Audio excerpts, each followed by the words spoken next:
사람들은 문법가들의 법령을 따르다 하느님의 법을 소홀히 한다. 제가 이렇듯 터영에 들떠 있었으니 저의 하느님, 당신께로부터 멀어져 밖으로 나돌던 것이 뭐가 이상했겠습니까?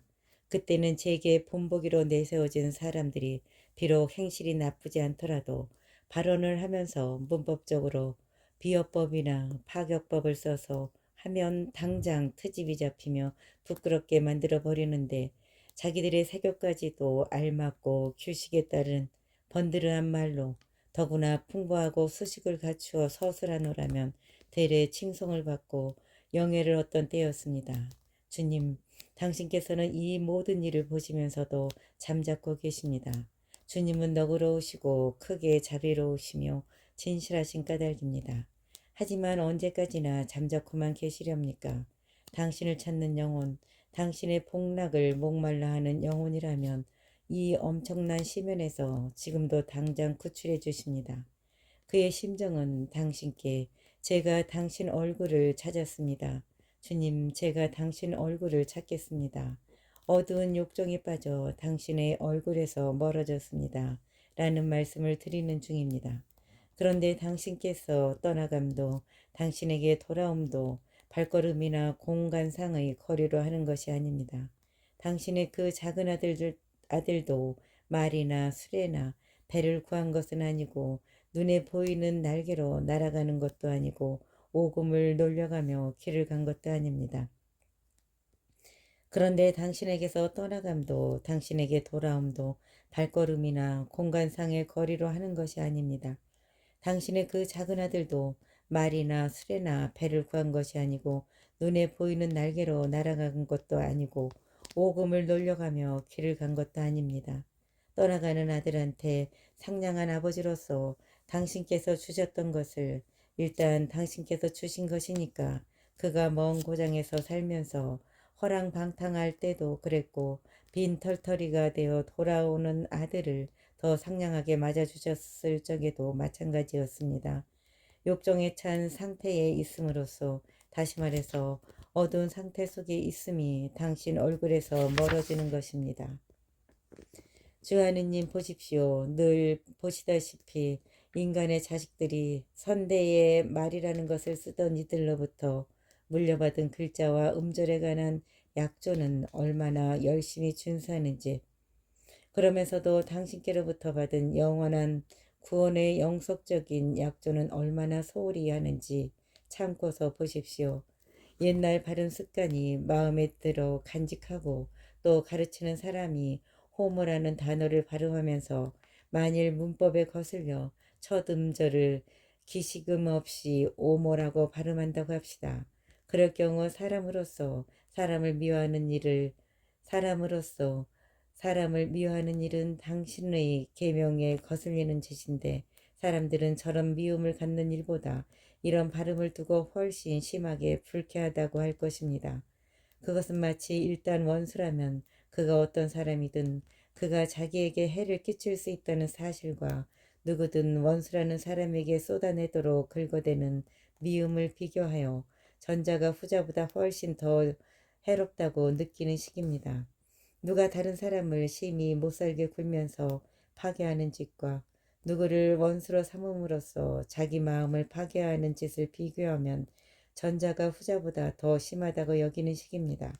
자기가 당하기 싫은 것을 남에게 행하는 짓을 두고도 새겨진 양심보다 문학 지식이 더 내밀하지는 못합니다.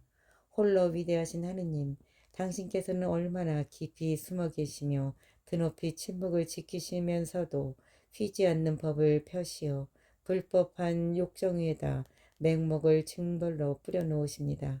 그러다 보면 웅변의 명성을 추구하는 인간인 재판관 앞에서 인간 대중이 둘러싸고 있는 가운데 지독한 증오심을 품고서 자기 논적을 공박하면서 혀를 잘못 눌려 인테로 오미네스로 발음하는 일이 없도록 극도의 조심을 기울이면서도 정작 지성의 흥분 때문에 사람들로부터 사람을 갈라놓는 일에는 도무지 조심을 않습니다.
아우구스티누스 어린 시절의 범죄. 제가 어렸을 적에는 불쌍하게도 이런 숲속에 문지방을 베고 누워 있었습니다. 그리고 이런 경기장 훈련이란 기껏 제가 비어법을 쓰지는 않을까 겁내는 것이었고, 정작 그런 짓을 저지를 경우에 그러지 않는 사람들을 시샘하지 않도록 조심하는 데는 마음을 쓰지 않았습니다. 저희 하느님, 이런 일들을 말씀드리고 당신께 고백하는 까닭은 이따위 일들을 두고 사람들에게 칭찬을 받곤 하면서 그 당시 저한테는 그런 작자들에게 인기를 끄는 것이 다름 아닌 선량하게 사는 것처럼 여겨졌기 때문입니다. 저는 당신 눈밖에 나서 깊은 구덩이 속에 굴러떨어져 있었으면서도 그 추접한 구덩이를 못 보고 있었습니다. 저 숱한 사람들에게도 제가 마음에 들지 못했는데 하물며 당신 눈에 저라는 인간보다 더 추접스러운 것이 무엇이었겠습니까?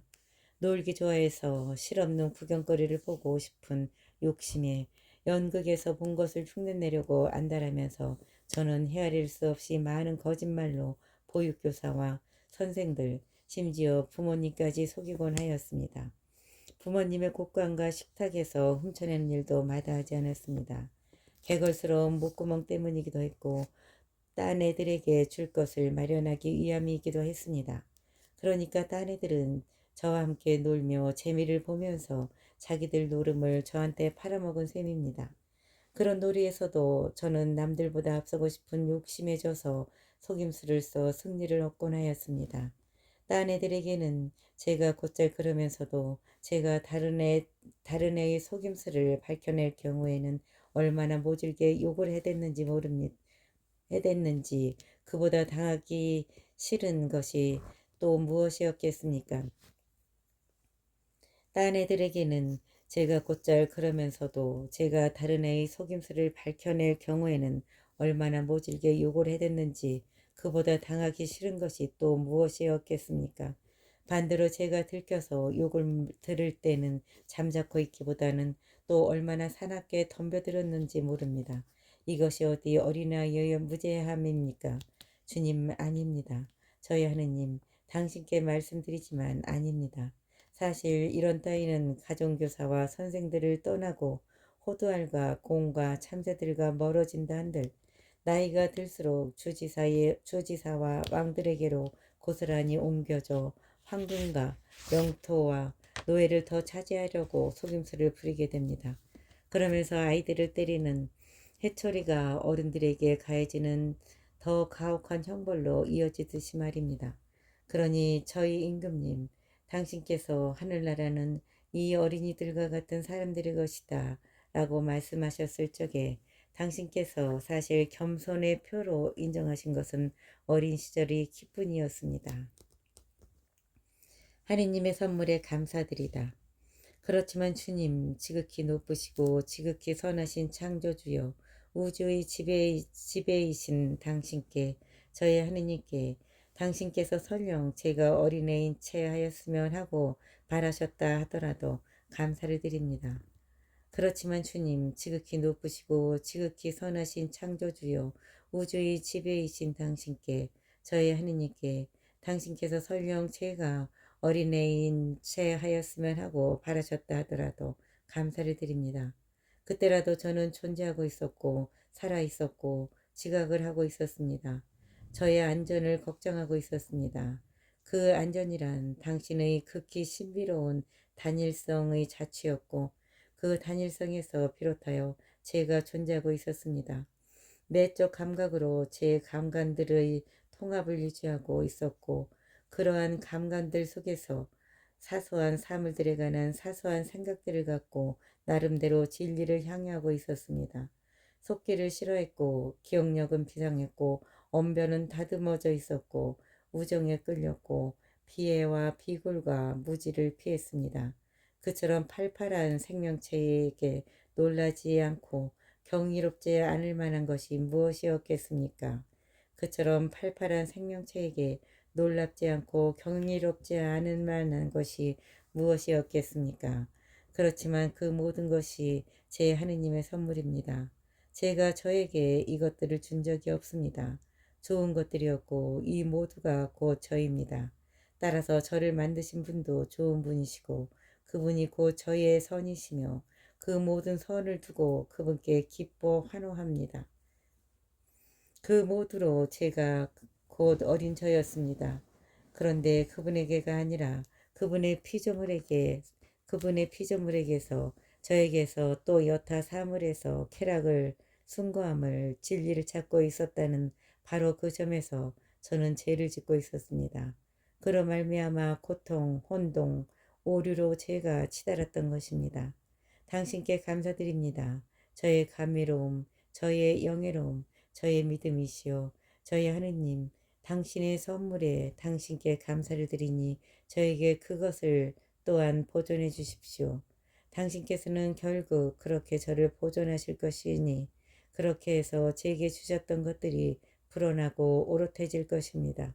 그리하여 제 자신이 당신과 함께 존재할 것이니 제가 존재함조차도 당신께서 제게 주셨기 때문입니다.